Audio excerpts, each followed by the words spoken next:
littéralement, il y a foule aujourd'hui. Si nous sommes tous là aujourd'hui, c'est parce que nous étions là. Le saviez-vous? Saviez-vous qu'en 2005, enfin, on a pointé du doigt le fait que les maladies non transmissibles sont responsables de plus de décès dans le monde que les maladies transmissibles. Alors que pendant longtemps, nos gouvernements ont focalisé, toujours dans les pays en développement, surtout comme Madagascar, nous avons focalisé notre attention sur les maladies transmissibles, aussi bien les partenaires, les bailleurs de fonds, mais même les objectifs du millénaire pour le développement ont oublié les maladies non transmissibles. Est-ce que c'est parce que c'est beaucoup plus naturel de mourir de cancer ou de maladies cardiovasculaires? Toujours est-il qu'à partir donc de 2005, les gouvernements et les États sont appelés à accorder un peu plus d'attention aux maladies non transmissibles. Et c'est ainsi que le ministère de la Santé publique, à travers le service que je dirige, le service de lutte contre les maladies liées au mode de vie, a commencé donc à développer les politiques et les plans nationaux en la matière. Donc nous avons développé, voici quelques années, notre politique nationale de lutte contre le cancer, qui a été complétée par le plan national de lutte contre le cancer, plan national stratégique pour 5 ans. Dans ce plan national stratégique, comme vous le voyez, si on considère les ressources que nous devons mobiliser mobiliser beaucoup de ressources et budgets forts au niveau de la prise en charge. Pourquoi? Parce que nous partons de très loin. De très loin, nous avons un service d'oncologie, le seul. Toute la prise en charge est concentrée dans la capitale, donc nous devons vraiment déconcentrer, décentraliser les soins. Mais en plus, avec le programme de dépistage que nous avons commencé il y a quelques années, nous avons de plus en plus de malades cancéreux qui sont pris en charge. Vous voyez que malgré tout, la prévention n'est pas en reste, puisque à peu près plus du tiers de nos ressources sont concentrées, seront dévolues à la prévention. Cette prévention est importante à mener pour penser au futur. Parce que, comme vous le savez bien, avec une bonne prévention, on peut diminuer la charge de morbidité. C'est-à-dire qu'il ne faut peut-être pas arrêter, d'avoir des malades cancéreux, mais on pourra diminuer le nombre de malades cancéreux. Ne vous étonnez pas, il y a une toute petite part pour la surveillance et la recherche, parce que pendant ces 5 premières années, nous avons ces 2 priorités, mais beaucoup plus tard, je pense qu'au niveau de la recherche, nous aurons un peu plus de ressources à consacrer à la recherche. Cette année, nous allons nous focaliser aussi sur l'extension des registres de cancer.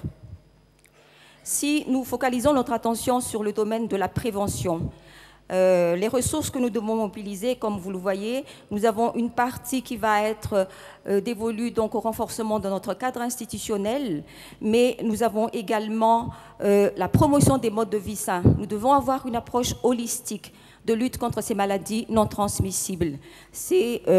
Quand on lutte contre le cancer, on peut lutter contre les maladies cardiovasculaires, contre le diabète, contre l'hypertension artérielle, etc.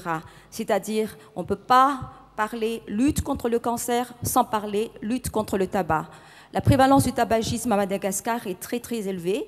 19,6% de notre population est tabagique. Ça concerne aussi les jeunes. Donc vraiment, il faut qu'on lutte contre le tabagisme. La promotion de l'activité physique, très très important. En milieu rural, c'est peut-être pas encore un problème, mais en milieu urbain, ça commence à devenir un problème, surtout chez les femmes. Donc, nous devons demander à notre population de marcher au moins 30 minutes par jour. Et l'alimentation équilibrée, je pense qu'il nous faut proposer à nos populations des alternatives et des solutions qui soient applicables, faciles à suivre, c'est-à-dire peut-être des régimes qui soient adaptés aux régions, aux différentes régions de Madagascar, parce que nous avons une biodiversité à la fois climatique et géographique. Vous voyez que la prévention, enfin la lutte contre les facteurs de risque infectieux des cancers occupe une large part, puisque, à titre d'exemple ici, on a la vaccination contre l'hépatite B qui n'est encore appliquée que chez l'enfant en bas âge. Et nos efforts ont commencé cette année, puisque cette année, on a commencé à vacciner notre personnel de santé, mais ce n'est pas suffisant. Donc regardez un petit peu la part que va prendre la vaccination contre l'hépatite B. J'ai fait exprès de ne pas représenter dans ce camembert le coût de la vaccination contre le virus du papillome humain, parce que l'introduction de ce vaccin doit faire l'objet d'une réflexion profonde. Il faut qu'on arrive à trouver une stratégie qui soit bien conforme à nos cibles, c'est-à-dire à peu près 1 400 000 adolescentes. Et je pense également qu'une recherche sur les types de virus de papillome humain prédominants à Madagascar ne serait pas un luxe. Il nous faut également renforcer le traitement des affections cancérigènes, style bilharziose urinaire, qui sévit encore à Madagascar. Et bien sûr, notre priorité, ce sont les cancers gynécologiques, puisque nous avons dit que 50% des cancers gynécologiques, parmi les 50% de tous les cancers diagnostiqués sont des cancers gynécologiques. Et de ce plan national stratégique découle le projet de la Fondation Akbar Ali. Mais n'oublions pas que nous avons une seconde priorité, que sont les cancers de l'enfant. Notre population est jeune, nous avons de plus en plus de cancers de l'enfant, lymphome de Burkitt surtout, rétinoblastome aussi. Et nos oncologues ont de très bons résultats, mais il faut un diagnostic précoce. Si nous focalisons notre sujet sur la prévention des cancers gynécologiques, pour 20 millions d'habitants, nous avons à peu près 2 600 000 femmes de plus de 25 ans qui devraient bénéficier d'un dépistage de masse sur nos 111 districts. Donc vous voyez que nous devons opter pour des méthodes de dépistage qui soient applicables à Madagascar. Et il est fortement déconseillé de multiplier les visites de la femme au cours d'une séance de dépistage. Au cours de notre phase pilote, nous l'avons vraiment pratiqué. Par conséquent, nous avons opté pour l'inspection visuelle à l'acide acétique au niveau des formations sanitaires de base, du moins, que nous espérons pouvoir coupler avec le CARE test, le test rapide, le CARE test HPV. Mais nous devons également pouvoir assurer le traitement des lésions précancéreuses qui vont être dépistées. Cette carte nous montre les carrés rouges. Ce sont les districts qui sont concernés actuellement par ce programme de dépistage que nous avons commencé avec l'Organisation mondiale de la santé en 2007 par 2 districts pilotes, Antsirabe et Antananarivo-Tsimjan.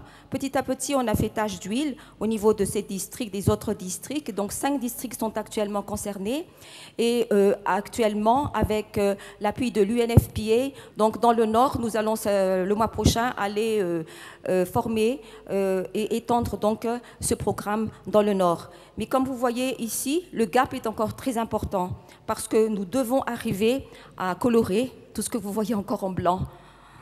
Et pour terminer, puisque le temps qui m'est imparti va être bientôt épuisé, je voudrais vous présenter la petite équipe du service de lutte contre les maladies liées au mode de vie, la petite équipe de lutte contre les maladies non transmissibles qui, avec peu de moyens, essaie donc de plaider pour la cause des maladies non transmissibles.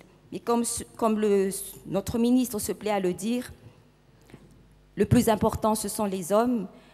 Et je termine avec cette citation qui date du XVIe siècle, mais qui, je pense, est encore d'actualité. Il n'y a ni richesse ni force que d'hommes. Je vous remercie.